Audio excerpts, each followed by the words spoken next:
We're moving to a world without cookies. But what does that really mean? According to leading agencies and brands, sustainability is the only path to growth. What do Arvin Toffler and Greek philosopher Heraclitus have in common? The belief that change is the only constant. Change can be stressful, so how do we deal with it? We'll discuss this topic and more on episode 3 of the Microsoft Advertising Download. Microsoft Advertising. The Download.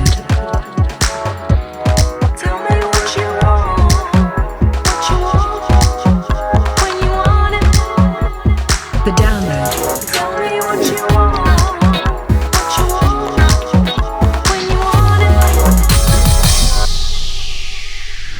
Bonjour, and welcome to the Microsoft Advertising Download, the program that gives you what you want, when you want it, in the world of marketing. And our focus for this episode is change.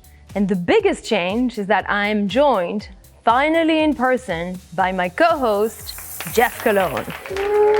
Hi, Jennifer. Good to see you. Good to see you too. It's been a while, I think. Yeah, 8 months feels a little bit like 8 years. Really glad you're here. Yeah, good to be here, even though we're playing the game of 6 feet of separation. 2 meters, you mean? Oh, yes, I have to remember for our viewers outside the US. Thank you very much. And what do we have in store for episode 3? Yeah, we have another Noodle segment, this time hosted by our colleagues out of the UK, focusing on sustainability. Also an exclusive interview with special guest Tom Cheesewright on his book, High Frequency Change. We have a product pop-up segment highlighting our digital marketing center that just launched. And we have a segment at the end of the show that we think is really going to move you. A profile on a company called Autonomy Works that is doing something unexpected in the area of sustainability.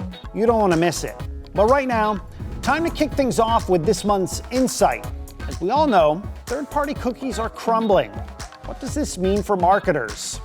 Let's take a look.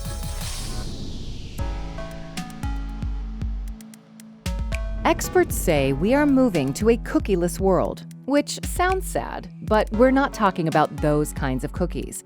We're talking about a different kind, the kind you might not like.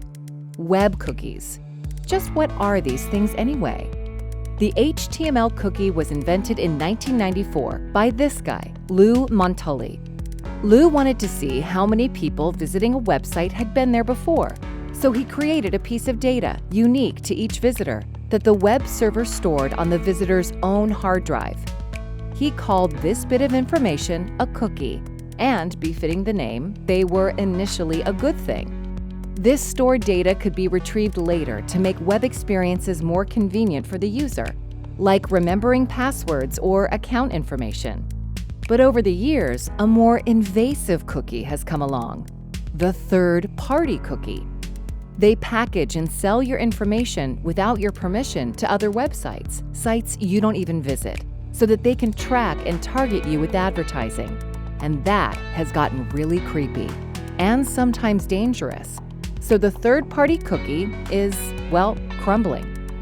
But there's one major challenge in this transformation. A lot of marketers have come to rely on third-party cookies to help design their campaigns. So what should they do to prepare for a cookieless world? Here are 3 things. Number 1, revisit your data strategy. Targeting is changing.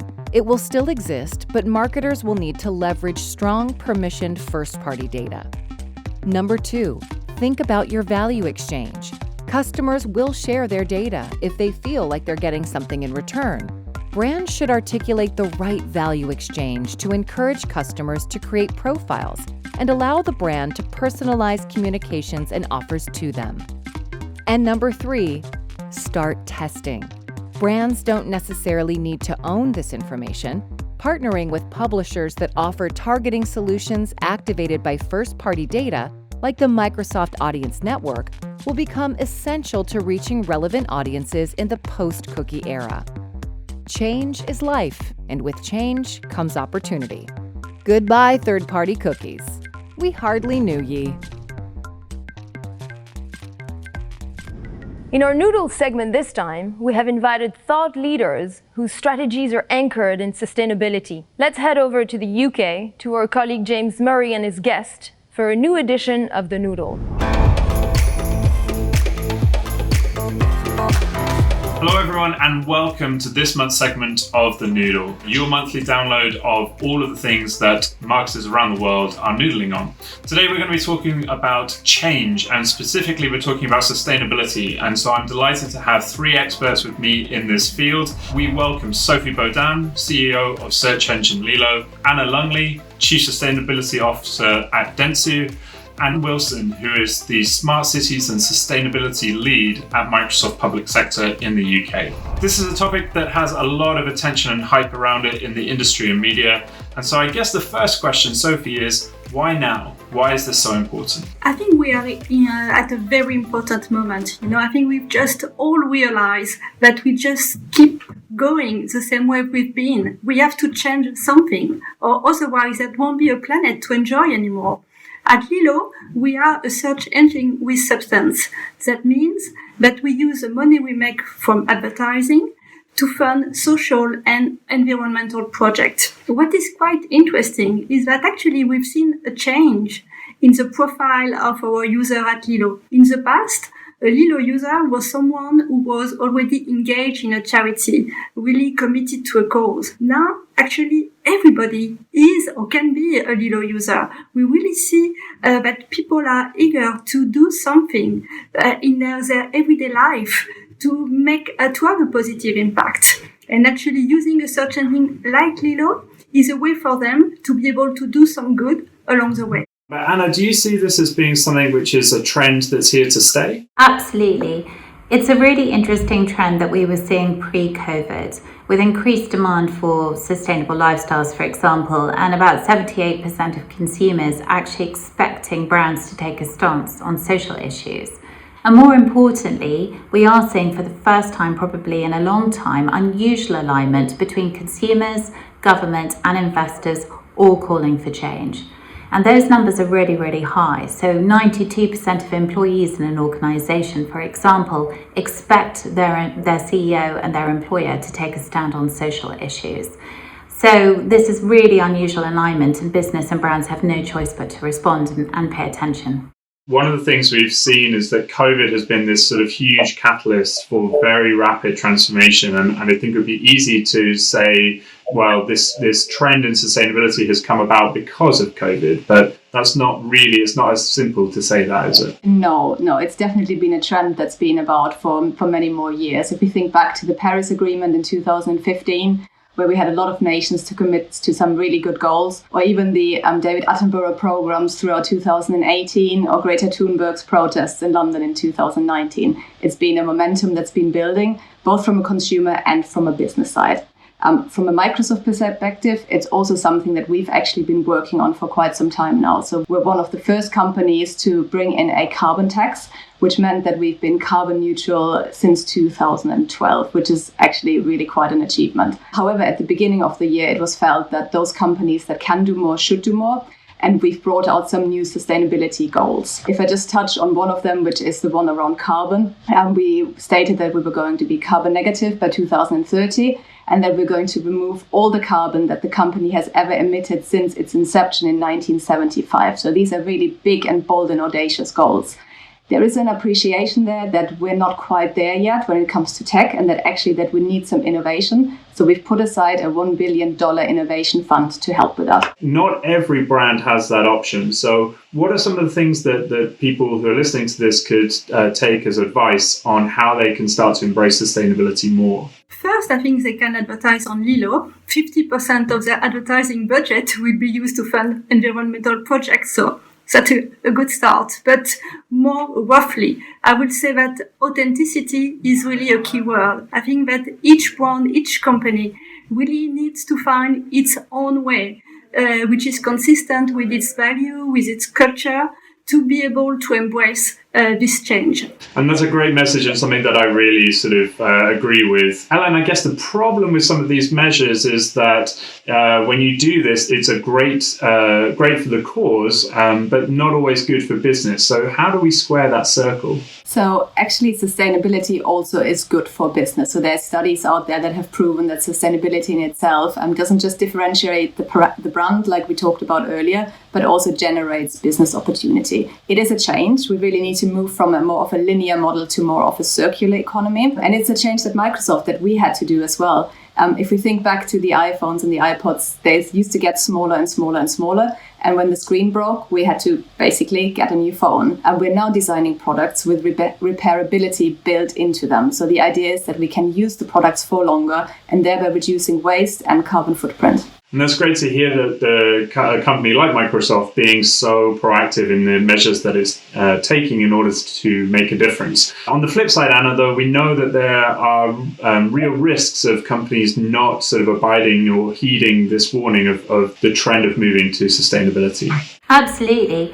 64% of people will actually choose to boycott a brand if they don't agree with the stance on social issues. And really interestingly, over the last month, what we've seen in our Pulse Navigator is that 27% of millennials will actually pick up the phone and will actually call a company and ask them to change their behaviour if they don't agree with it. So there's huge consumer pressure out there. Thank you to all of our speakers for that really interesting and stimulating conversation. It's clear to me that this is a topic which is only going to increase in its importance and is something that's going to be on everyone's agenda going forward. But the really important takeaway, I think, is that this is only going to work if brands can do it in a way which feels authentic and that's true to their core values, if they want to make it a core part of their strategy going forward.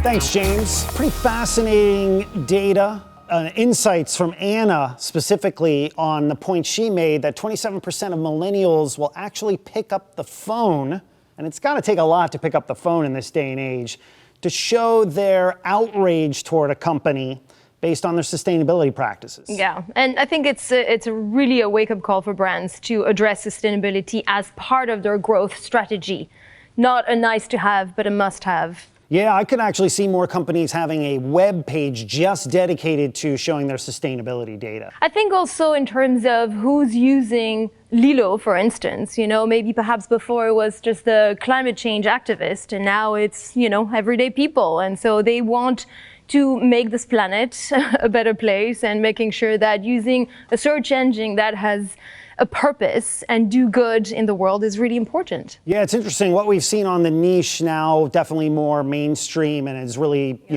requiring a lot of us to think about our futurist strategy. Speaking of, I heard you spoke to a futurist recently. Want to tell us a little bit about that? Yes, change can sound really scary. And to better understand the concept, we talked to Tom Cheesewright. He's a self-described applied futurist and a best-selling author of a book called High Frequency Change. He helps global brands build strategies for sustainable success, whatever the future holds. Tom is a frequent contributor to the BBC and The Guardian, and we spoke with him earlier on Microsoft Teams. Hi Tom, and welcome to The Download. Thanks for having me, Jennifer. And I've got to say, I love your background. It's really cool and probably one of the best from the show. Welcome to my workshop. Let's talk about your book, High Frequency Change. You demystify the notion that change is now happening at a more intense pace than it did in the past. So I think lots of us feel like change is happening faster. In fact, I know we do. When I've surveyed thousands of adults, about 70-80% come back and say, yeah, I feel like change happens faster now. But we know that not everything is changing that quickly. I'm sat here in a 140-year-old house. Yet, we have this shared sense, and certainly something's happening. So I set out to try and understand why that was, why we feel destabilised, and actually why I get these calls as a futurist from big corporations saying, help us understand what's going on. And the conclusion I came to was something to do with that, with globalization, to do with technology, the way we've kind of shrunk the world, augmented human beings, accelerated innovation, contracted supply chains. It's allowed us to move ideas, products, services, media around the world at an incredibly fast rate. So that although not everything's changing faster now, lots of things really do. And it disrupts businesses, it disrupts cultures, and leaves us with this sense of destabilization. That's what the book was about, but really it's a book that's kind of come of age this year, when so many of the trends we've seen that do destabilize us, that do transform things, have accelerated at an incredible pace through this pandemic. How do we build athletic organizations, and how do we reconcile short-term necessities and business requirements and long-term planning? So if high frequency change is the problem, you've got to ask, what is the solution? And the answer I came up with after lots of work with big corporations and small around the world was that really we need to try and translate organisations or give organisations some of the characteristics of great athletes. So you look at the great athletes, what do they do differently to you or me? I'm not saying you're not a great athlete, but I'm certainly not. And the first thing they have is they have great senses. They're really, really good at seeing what's going on, at reading the environment, reading the game. I'm British, so it's a soccer analogy. But it's those great midfielders who can sort of pick a pass over 40 yards with barely looking up. They've read the game, they know what's going to happen, and they can play in advance of everybody else because they've got that foresight. The first thing organisations have to do to be athletic is build that foresight. But that ability to see the future is no good if you can't take decisions quickly. And this is something that so many organisations struggle with. They are very sort of sclerotic and slow and gummed up, and decisions don't happen very fast. So you've got to get those problems out of the way. You've got to distribute power to the edges of the organisation, and you've got to move information faster through the organisation to those people in power. And then the third thing you've got to do is you've got to have the build of an athlete. You've got to have that body. And right now, most of our organisations are not optimised for this age of high frequency change. They're kind of built for an old world sport. Modern athletes are super fit. You could maybe get away with being a bit less fit 30, 40 years ago. The same is true of business. You've got to be fit for the age we're in. And what that looks like is being adaptable and flexible rather than totally optimised for the business you're in. Because of this high frequency change, what the customer wants is probably going to change pretty fast, and you've got to move with it. When you outline what life in a high frequency future looks like, you also talk about the skills that we should focus on as businesses and individuals. Please, again, help us understand this a bit more. So adapting to change is really about learning. And learning is a skill we quite often lose in business. You think about someone in a senior leadership role, they've maybe been in their industry for 20 or even 30 years. And you know what? They kind of think they know it all. They may not have a big ego, but you get inured to new information. You think you're the expert, and you sort of forget about how much you don't know. And what I try and get my clients to do is relearn how to learn. And one of the first things I tell them to do is go and get a new hobby. Go and do something you've never done before, where 8-year-olds are better at it than you are. And in my case, that was learning to roller skate. At the age of 40, I went to learn a roller skate and watched 8-year-olds skating past me around the rink much, much better than I was. And I fell over and I hurt myself, but I learned. And I really sort of relearned 3 critical skills. And it's these 3 critical skills that I'm always telling parents to try and teach their kids, or senior leaders to try and teach their junior members of staff. The first one is about discovery. I call it curation, the ability to discover and qualify information. So critical in this age of fast-moving information, and particularly of fake news. The second critical skill is about creation. Can you synthesize something new? Do you know how to experiment and test and iterate? And the third one is about communication. And certainly if you go and learn a new hobby, the first thing you do is learn to communicate with a new group of people. And those skills of communication are so critical now, because actually being able to collaborate, being able to work with others, being able to sell the ideas that you've created are some of the skills that will continue to differentiate humans in an age of increasing automation. So I know what to tell my kids on what they should focus on for a university. Awesome. Do you have any final word of advice on how to best deal with change? There's this general sense that as human beings we don't like change, that we're sort of innately conservative, that change scares us, and I don't think that's true. I think the issue is we're so used to change, particularly in a work context, being negative, that we're naturally defensive. And I think if we can convince people that change is a positive, get people to learn to experiment, get people to play actually at work and practice with change, it suddenly starts to become something much more joyful, something that's exciting rather than scary. And so I think introducing that culture of experimentation, that culture of play into the workplace is really, really important right now. Yep, love that. Great advice. Tom, thank you so much. Your book, High Frequency Change, is now available on audio, which is great for people like me, because I love when the author is actually telling me their story. And good luck with your flux capacitor in the background here. Thank you, Jennifer. Thank you so much. Digital Marketing Center is your all-in-one marketing control room. The Digital Marketing Center from Microsoft Advertising manages your online marketing activities across paid search advertising, paid social advertising, and organic social media management. Best of all, It's free to use. You only pay for search and social ads and can manage your social presence in one centralized location at no cost. If you're a small business, here is why you should sign up and start using Digital Marketing Center today. Number 1, on-site analytics. Customer action tracking can help optimize your website design. It reports whether users complete the conversion actions you're tracking on your website, such as product purchase or lead form submission.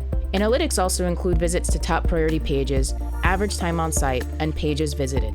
Number 2, search term control. Artificial intelligence determines which search terms will trigger advertisers on Google and the Microsoft Advertising Network.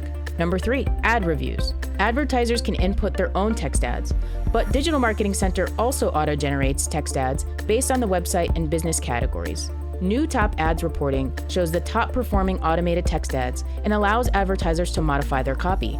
You can view and edit all your ads in one location. The product is aimed at simplifying management across search and social through automation to give you time to be more creative in running your day-to-day business. Want to get started? Sign up now at the link here. Okay, we are excited to introduce Open Perspectives. Let's hear more from our colleague Rachel Olden.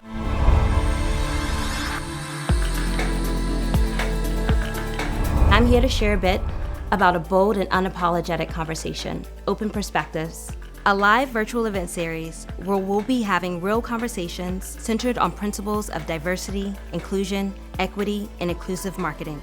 This conversation is global and it's for everyone.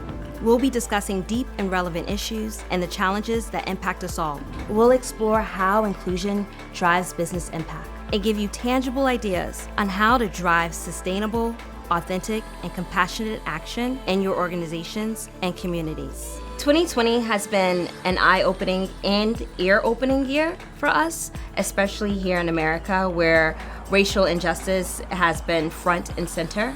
Join us for Open Perspectives. For more information, check out the link below. We'll see you there. You're watching The Download, Episode 3. When you think about a sustainable workforce, you probably don't think about what we're about to show you. Something very special is happening in the suburbs outside of Chicago. An agency that hires only people with a super talent most of us don't have. A company called Autonomy Works will change your mind about autism. Let's have a look. So Autonomy Works is a company that employs people with autism, and they do digital marketing work for large organizations. We see Autonomy Works as a sustainability story. Today, many communities are wasting the skills and talents of people with autism. Autonomy Works has figured out how to unlock those skills so they can help the community grow and prosper. As we know, there are 500,000 people with autism that are going to enter the working world in the next decade, and they are going to face unemployment rates of greater than 80%. I have a son who's now 25 years old named Matt, and he has autism. And when kids with disabilities turn 14 and a half in the school system, there's a process called transition planning, where you start to look at what the kid's gonna do after high school. Matt's really talented at a lot of things, but probably wasn't gonna be successful in a traditional college environment. And so at that time we started looking, and what we realized was shocking. There are very few jobs for adults with autism. So I was motivated to start Autonomy Works in order to fill that gap, to create a job for my son Matt and for other adults with autism. What we know is people with autism have incredible skills and talents. They just need the right work carved in the right ways for them, and they can do the work better, faster, and at higher level of qualities when compared to a neurotypical person. For us, diversity and inclusion as a part of the conversation, that's great, but it's really value add. It starts with and ends with they're a good business partner, they're good business for us and the clients that we work with. Their talent is far superior than anyone I could hire for the work that they do. They bring such expertise, skill, and efficiency to the job. On top of that, they're generally a third to 50% more affordable. So what we see in a lot of agencies is they hire people fresh out of college to do this type of repetitive ad ops work that our associates do, and they turn them over. But people with autism love this work. They thrive on the repetition. They thrive on knowing that yesterday is going to look the same as today. And it's an obsession to quality and an obsession to accuracy. So they're not only as good, they're better at it. What I want the world to know about people with autism is we have a series of skills and strengths that Autonomy Works. We are committed to producing work in a precise and timely manner, or more precisely, 100% accuracy. Every organization has processes within that organization that are detail-oriented and where quality is incredibly important. So Autonomy Works is able to offload that work from your team so that your team can focus on more strategic efforts.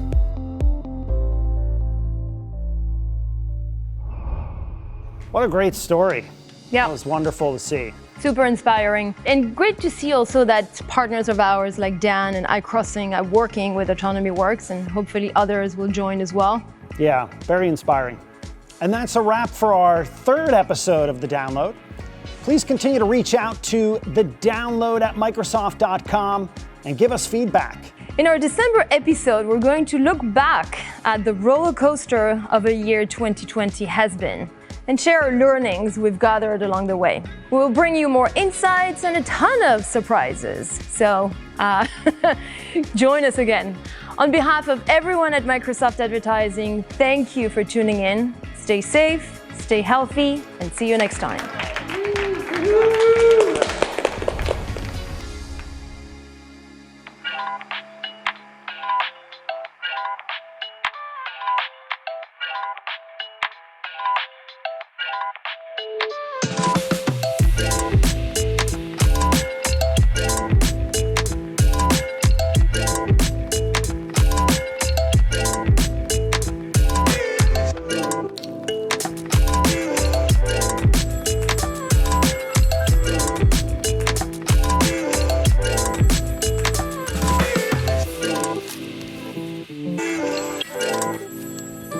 Better answer that.